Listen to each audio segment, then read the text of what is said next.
K R. മീരയുടെ എല്ലാവിധ പ്രണയവും എന്നൊരു പുസ്തകം വായിക്കാനിടയായി. അപ്പോൾ അത് വായിച്ചപ്പോൾ അതെങ്ങനെ ആസ്വദിച്ചു എന്നൊന്ന് പങ്കുവയ്ക്കാമെന്ന് കരുതുന്നു. കെ.ആർ. മീരയെ ആദ്യമായിട്ട് വായിക്കുന്നത് അവരുടെ മോഹമഞ്ഞ എന്നൊരു ഒരു ചെറുകഥയാണ്. ഞങ്ങൾക്ക് ഡിഗ്രിക്ക് പഠിക്കുമ്പോൾ പാഠ്യപദ്ധതിയിൽ അത് ഇൻക്ലൂഡഡ് ആയിരുന്നു. അപ്പോൾ ഞാൻ അത്രയും നാൾ വായിച്ച ചെറുകഥകളിൽ നിന്ന് വളരെ വ്യത്യസ്തമായിരുന്നു അത്.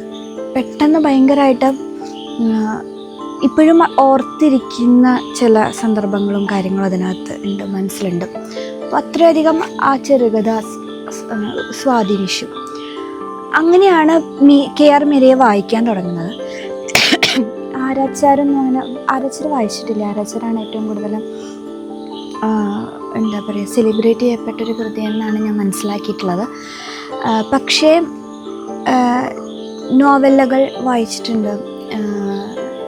അങ്ങനെ കുറച്ച് റാൻഡമായിട്ട് ഒരു വായന ഉണ്ടായിട്ടുണ്ട്, എന്നാൽ തീവ്രമായിട്ടുള്ള വായന ഉണ്ടായിട്ടില്ല എന്ന് തന്നെ കേൾക്കണം.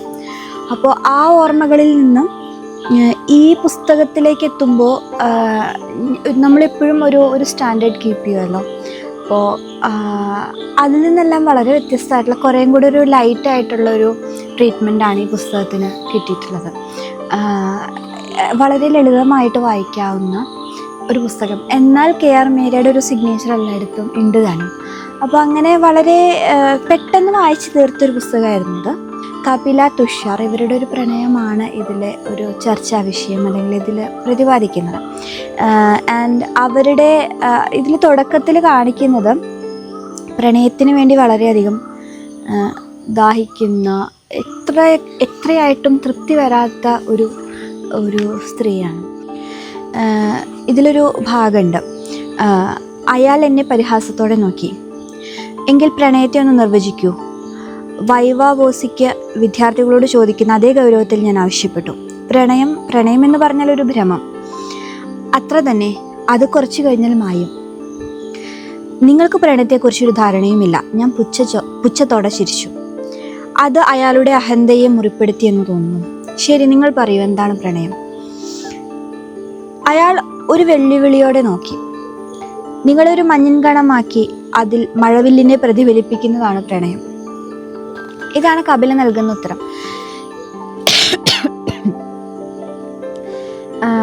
ഈ കപില ഇത്രയധികം പ്രണയത്തെ ദാഹിക്കുന്ന ഒരു സ്ത്രീ എന്തായിരിക്കാം അത്? അല്ലെങ്കിൽ അവർ പറയുന്നത് ഇങ്ങനെ വളരെ ലൈറ്റായിട്ടുള്ള, വളരെ എന്താ പറയുക, കാൽപ്പനികമായിട്ടുള്ളൊരു മറുപടിയാണ്.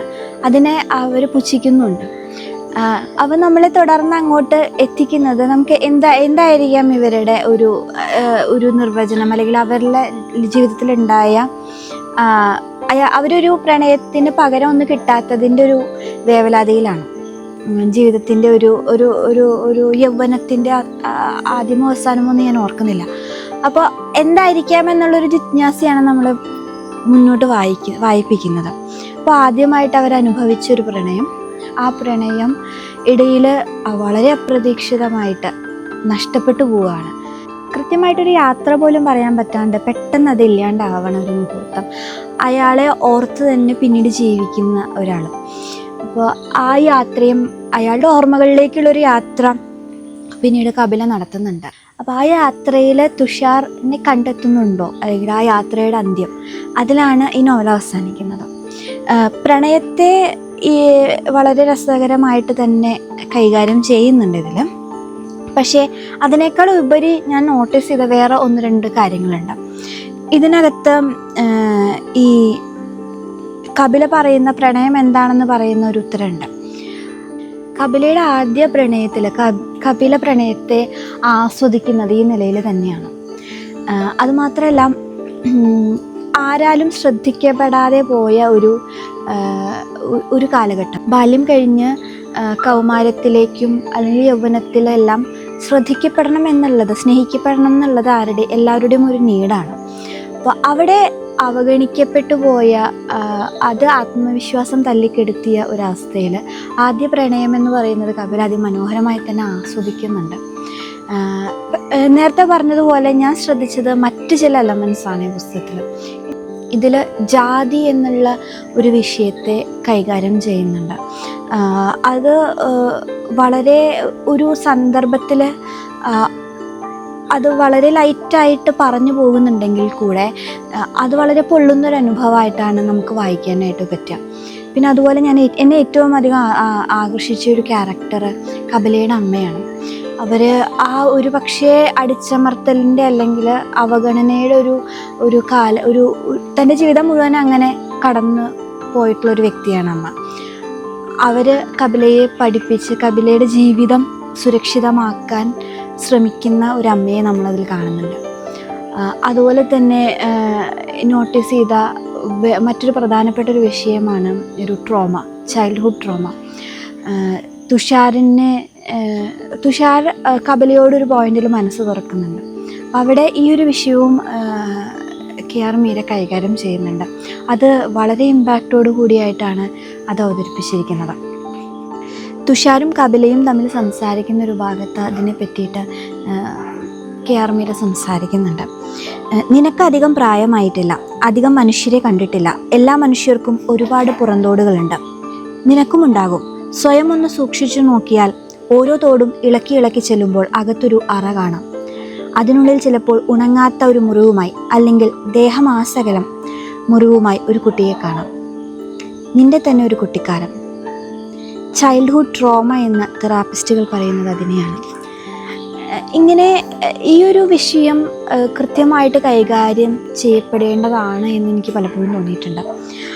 വളരെ രസകരമായിട്ടുള്ള, വളരെ ആദ്യം സൂചിപ്പിച്ചതുപോലെ തന്നെ ഒരു കവിത പോലെ ആസ്വദിക്കാവുന്ന മനോഹരമായിട്ടുള്ളൊരു പ്രണയകഥയാണ് കപിലയുടെയും തുഷാറിൻ്റെയും. ഇതിൽ കപില എങ്ങനെയാണ് പ്രണയത്തെ ആസ്വദിക്കുന്നത് എന്നുള്ളത് പുസ്തകത്തിൻ്റെ പുറംതാളിൽ അത് എഴുതിയിട്ടുണ്ട്. അതും കൂടെ ഒന്ന് വായിച്ചുകൊണ്ട് ഞാൻ അവസാനിപ്പിക്കാം. എൻ്റെ ഉയിര് ഉരുകി, ഉടലാകെ വസന്തർത്തൂവിൽ ഏഴിലം പാല പോലെ മതിച്ചുപൂത്തു. കാതിനുള്ളിൽ ഒരു കുയിൽ കുഹൂരവം മുഴക്കി. എൻ്റെ കാതടഞ്ഞു. എൻ്റെ ആനന്ദം എന്നെ തന്നെ മത്തുപിടിപ്പിച്ചു. അയാളെ നോക്കാൻ എനിക്ക് കഴിഞ്ഞില്ല. നോക്കിയാൽ സ്വപ്നം മുറിഞ്ഞാലോ എന്ന് ഭയന്നു.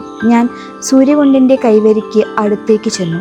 അങ്ങനെ നിന്ന് നോക്കിയപ്പോൾ ഞാൻ മഴവില്ലുകൾ കണ്ടു. തെറിക്കുന്ന ഓരോ തുള്ളിയിലും പേടി തോന്നുന്നത്ര മഴവില്ലുകൾ. പുറത്ത് ഹേമന്തവും അകത്ത് വസന്തവുമായി എൻ്റെ പ്രജ്ഞ ആടിയുലഞ്ഞു. DC ബുക്സാണ് publisher. 150 രൂപയാണ് ഇതിൻ്റെ വില.